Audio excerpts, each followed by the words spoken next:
So last night for the Knicks, Tyler Kolek got the start. He played in 31 minutes and he had 20, 11, and 8 to go with 3 steals. And it's pretty obvious that head coach Mike Brown is becoming more and more comfortable with Kolek, who's in his second season. You got to realize that Tibbs has been notorious for not playing the young guys. Remember Emmanuel Quickly? Well, he went to Alec Burks over him for all of those years. And now Mike Brown's the opposite. He's given the young guy a chance, and Kolek has made plays time and time again. And he just possesses things that you can't teach. The way he sees and feels the game, he's moving the ball around freely, and he's also knocking down jumpers. But the most impressive thing about Kolek has been his ability to drive the ball. He's actually statistically the most accurate driver in all of the NBA right now, which is just it sounds like a fake stat, but it's the truth. I mean, every time Tyler Kolek drives to the basket, he's making a layup, and it's just been awesome to see too. Because when the Knicks drafted Kolek in the second round, I was super excited about it. I'm sure you guys were super excited about it, and now we're starting to see that excitement kind of become a reality. Jalen Brunson, we know, has the keys to this franchise. He's the point guard. He's the star. But eventually, he's not going to be the same player he is, and that's when Tyler Kolek is going to step in. And it's up to the Knicks just to continue to find a role for Kolek. And even when Brunson's played, Brown has not been hesitant to play him and Kolek together because the numbers don't lie. Whenever Kolek's on the floor, the Knicks are at their best, and that even is when, of course, the Knicks are fully healthy. When they've got OG, Mitch, Mikhail, Brunson, Cali, it doesn't matter. Tyler Kolek, his impact. I mean, in the Vegas game was the biggest example of it when the Knicks took on the Spurs, and that was the best game he's played as a Knick, and he's only added a couple more better games since then. So I am just absolutely fired up about Tyler Kolek, and if I was to go get a jersey right now, I think I'd go with Kolek. I mean, this dude is just an absolute bucket for the Knicks, man. Shout out Tyler Kolek. But let's get into today's video. So in this video, we're talking about Tyler Kolek. He's right here on your screen using that Mitch pick, and he's going to work his way to the middle of the floor. He knows the defender's trailing him, so he throws up a fake, and then he throws up another fake, counters it, and then spins to that strong hand and gets it off the backboard. I mean, what touch by Kolek, and this had me out of my seat. He's got two Timberwolves defenders. It looked like basically a disaster waiting to happen, but Kolek throws up a ball fake, gets both of them off their feet, keeps his balance, and goes up and in and gets the layup to give the Knicks the lead at the time. Now, the Knicks are down 7. I mean, they had a couple of runs, but this was the Timberwolves kind of having momentum of the game. Mitchell Robinson gets the offensive board, kicks it out to Tyler Kolek, and he just stays ready for 3, and he knocks it down, man.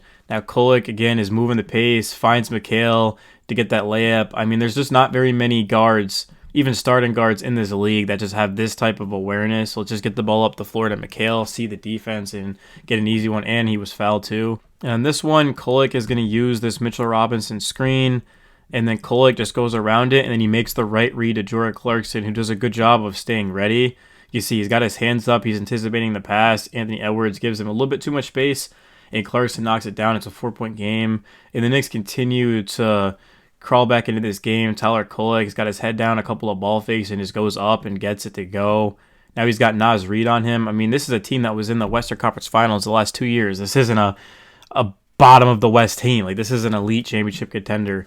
And Kolek just dribble penetration, finds Diawara. They dare him to shoot, and the rookie knocks it down.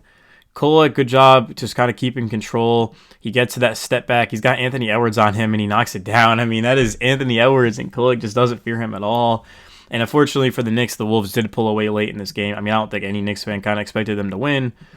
Cat is going to just stay ready on this three-pointer and knock it down. Cat had 40 last night. Cat was on one, but the silly fouls kind of cost the Knicks because Cat had to be relegated to the bench, and the Timberwolves, they just ran away with the non-Cat minutes. Kolek gets down the lane, kicks it out to Hart, who stays ready for a 3. I mean, where was this Josh Hart in the playoffs, bro, last season? Like, what the hell?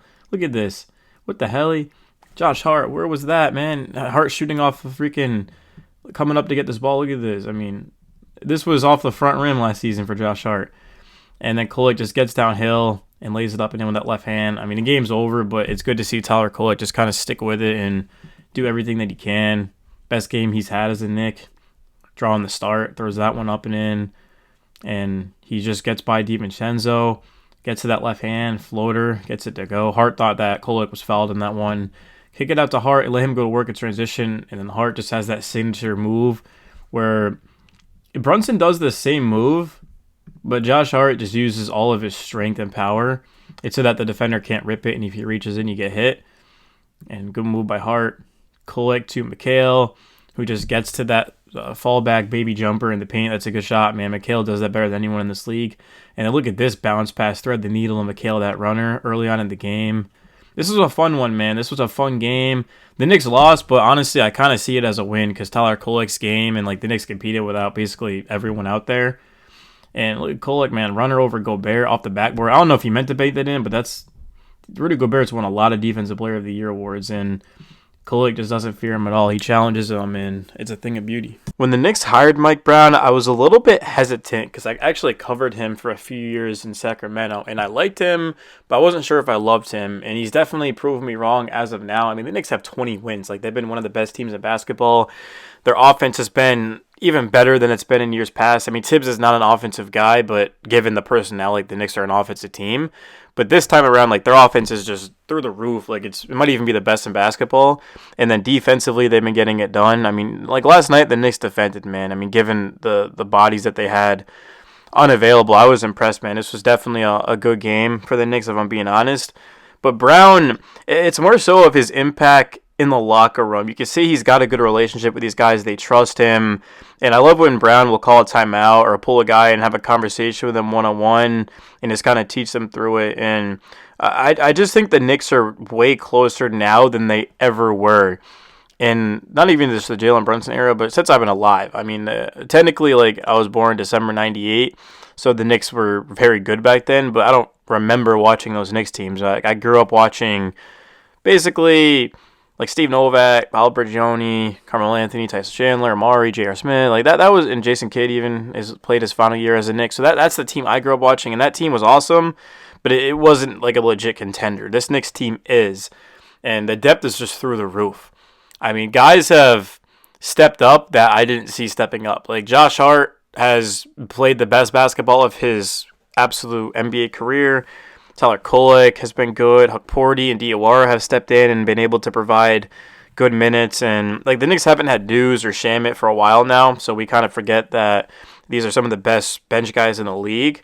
But just given of Cat and Brunson and like OG Anunoby, I mean, the stars have shown up every single night. And Cat has definitely had some duds, of course.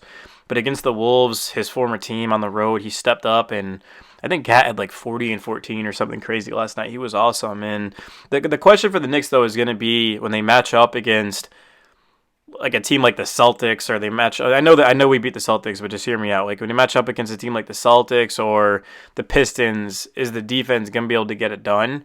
And if it can, the Knicks defense has been really good lately, but as long as it can just keep it up, I mean, I think the Knicks can beat anyone.